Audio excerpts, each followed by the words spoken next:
दोस्तों, मेरा नाम निशा है। एक दिन मैं कॉलेज से घर आई तो मेरी भाभी ने मुझे पैसे थमा दिए और 1 किलो मसूर की दाल लाने के लिए बोला।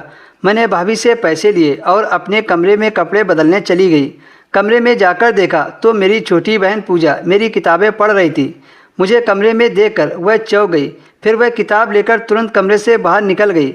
मैंने सोचा पहले मैं भाभी के लिए दाल लेकर आती हूँ, पूजा को तो मैं बाद में देखूंगी। मैं दाल लेकर आई तो भाभी ने मुझसे थैला ले लिया और बिना कुछ बोले अपने कमरे में चली गई और दरवाज़ा बंद करके अंदर से कुंडी लगा ली। मैंने इस बात पर ज़्यादा ध्यान नहीं दिया और पूजा की खबर लेने के लिए कमरे में चली गई तो पूजा मुझसे बोली कि तुम रोज़ रोज़ भाभी को दाल लेकर मत दिया करो।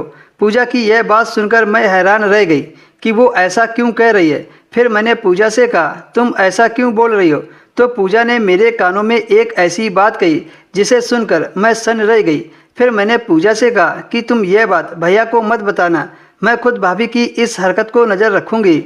दोस्तों, अगर आपने अभी तक वीडियो को लाइक नहीं किया है, वीडियो को लाइक कर दीजिए और हमारे चैनल को सब्सक्राइब कर लीजिए। मेरी भाभी करीब 1 घंटे के बाद कमरे से बाहर निकलकर आई तो देखा वो लंगड़ाकर चल रही थी। अब मुझे मसूर की दाल का काला सच समझ में आ रहा था और पूजा की बताई हुई बातें भी सच समझ में आ रही थी। मेरी भाभी रोज़ इसी तरह मुझसे दाल मंगवाती थी और कमरे में जाकर दरवाज़ा बंद कर लेती थी।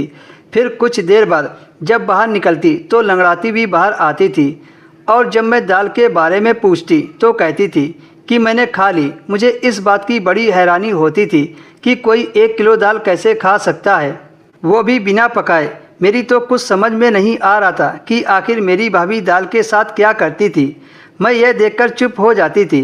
फिर भाभी लंगड़ाते लंगड़ाते घर का सारा काम करती थी।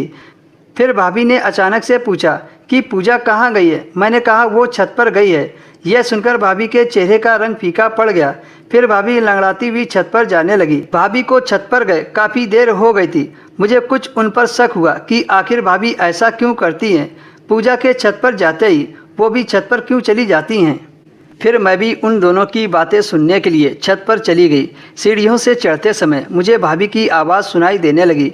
भाभी पूजा को बुरी तरह से डांट रही थी।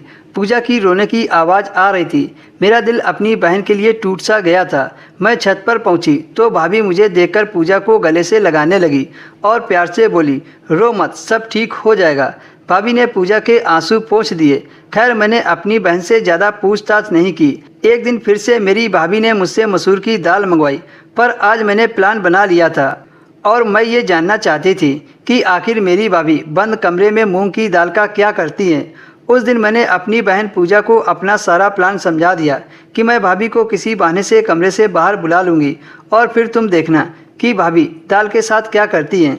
उस दिन जैसे ही मैं स्कूल से घर आई तो भाभी ने मुझे पैसे दिए और दाल लाने को कहा। मैंने भाभी को बहाने से बुला लिया कि मेरी पीठ पर कुछ लग गया है। जब भाभी मेरे पास आई तो मैंने पूजा को भाभी के कमरे में जाने को बोला तो वह तुरंत कमरे में जाकर छिप गई।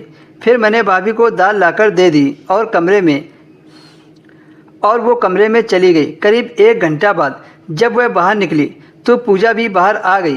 फिर पूजा ने जो मुझे बताया उसे सुनकर मैं बेहोश हो गई, क्योंकि भाभी